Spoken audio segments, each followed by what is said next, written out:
Fala aí, pessoal, tudo bem? E o Enem? Eu sou da época que não existia nem Enem ainda. A gente tinha que fazer vestibular para cada faculdade, era só essa opção, independente da nossa nota, nosso rendimento escolar e etc., do histórico escolar. E desde que surgiu o Enem, ocorreu também uma centralização de poder na forma de que as pessoas são selecionadas para entrar nas universidades.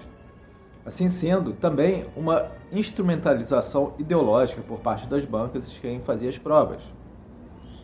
Isso é sabido, isso já acontecia dentro das faculdades, principalmente públicas, né? Nas particulares se podia cobrar, mas mesmo assim tem particulares como a PUC, por exemplo, a Pontifícia Universidade Católica, que é extremamente ligada a ativismos e cheio de professores militantes ideológicos lá dentro e usando também as turmas e alunos para próprias militâncias ideológicas e pregação ideológica. Imagino da mesma forma que eu não gosto, sou contra em escolas pregações religiosas em escolas que não são religiosas, mesmo botar os alunos para rezarem antes da aula. Isso eu também sou contra em uma escola que não é religiosa. A escola tem uma única função, que é ensinar as matérias e nada mais. Contudo, voltando ao Enem, agora estão falando que o governo federal atual está tentando controlar o Enem e censurar o Enem ou não usar o Enem de forma política, quando na verdade é o contrário. Óbvio que antes de gravar esse vídeo eu dei uma olhada para saber o que estava acontecendo. O pessoal da banca do Enem se demitiu. Por que será? Por que eles iriam se demitir se aparentemente nada mudou? O que aconteceu, ao que parece, né, no meu entendimento até agora, ainda não consigo tantas informações para falar mais profundamente, objetivamente a respeito. O que parece é que o governo federal não quer que fiquem usando o termo ditadura militar ou coisas do tipo na prova do Enem. Eu, lá em Priscas Eras, quando eu fiz o meu segundo grau, eu sempre fui meio curioso. Então, quando eu recebi a matéria, era a mesma coisa. No livro de história tinha ditadura militar, mas alguns outros livros estava governo militar, outro regime militar. Aí eu consegui ver a diferença entre uma coisa e outra e percebi que o termo ditadura militar, ele era usado somente por aqueles que tinham um viés ideológico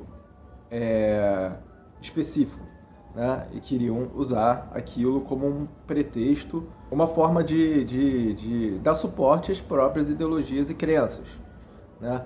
Porque o que aconteceu no governo militar, falando de passagem, basicamente foi uma medida de emergência, né, que surgiu inicialmente como medida de emergência ante uma ameaça externa. Por isso que se tornou um governo militar. Era uma ameaça de uma ideologia externa, armando cidadãos brasileiros a fim de tomar o poder e fazer uma ditadura, que eles chamavam de ditadura do proletariado na época. Óbvio que isso não daria certo, porque se a gente viajasse no passado, para a época que aqueles jornalistas que hoje são idosos, ou professores de faculdade ficam falando que lutaram contra a ditadura, na verdade eles eram só moleques de fralda, eram crianças, adolescentes, a maioria deles.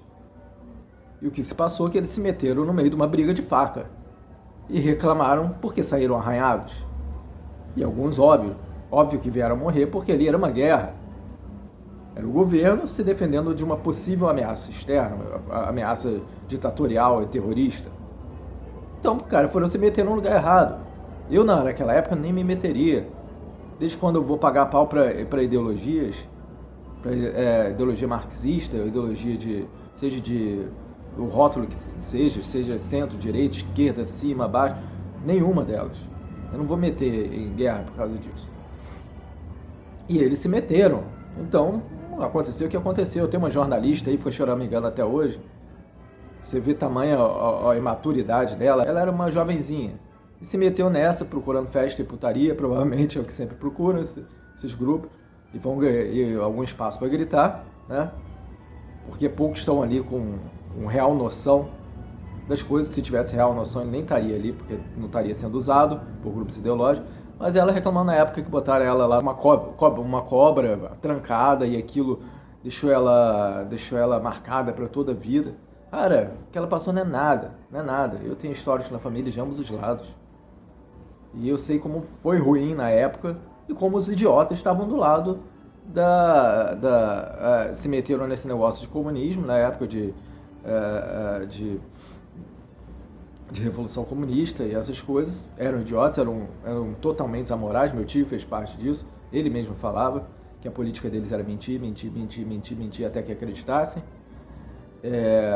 E por outro lado também tinha os extremos dos militares loucos também.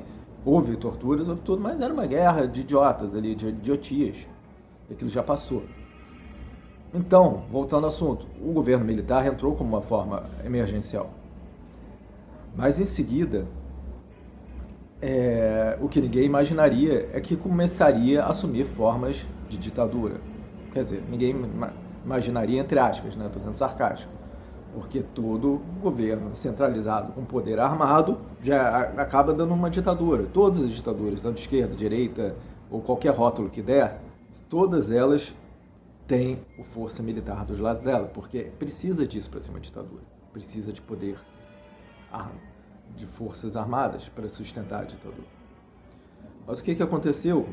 O que acontece, voltando ao Enem, é que eles pegam a palavra ditadura e usam como uma licença poética.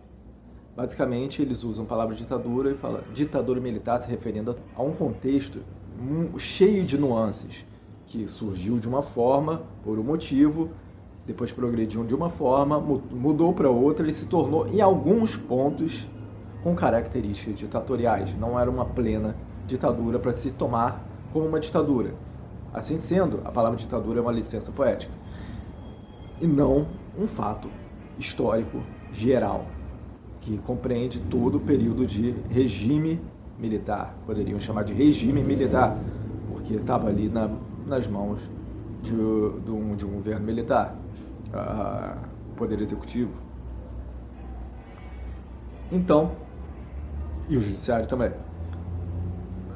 Então, assim sendo, a mudança que foi feita agora nada mais é que uma forma de assegurar a não instrumentalização ideológica do Enem, o que é ótimo, para evitar que pessoas façam provas e questões com politicagens e propagandas ideológicas implícitas, em palavras, em terminologias. As pessoas serem mais abrangentes, mais honestas historicamente também. Porque a quantidade de professor merda que tem aí, desculpa falar, é absurda. Que basicamente são analfabetos, são funcionais, que eles estão ali para repetir somente uma história tendenciosa e com viés de propaganda ideológica. Não são historiadores, não são professores de história. E tem até a cara que se forma em história fala que é historiador, quando é outra coisa completamente diferente. O historiador tem liberdade de questionamento, de reanálise, de revisão histórica, de pesquisa. Não é um mero papagaio, como a maioria. Papagaio acadêmico, né? Mas de resto é isso. O que aconteceu no Enem nada mais é que uma forma de assegurar uma prova isenta de politicagens, que não deixa o aluno temeroso de escrever o que ele quer escrever, do que ele pode escrever, fazer uma boa redação, dar boas respostas, sem ter que agradar ao ego de uma minoria de ignorantes, ou autocentrada, ou de adolescentes temporões perdidos até hoje dentro de uma ideologia. Mas é isso, gente. Deem suas opiniões aí, falem o que vocês acham. Valeu, até mais. Fui!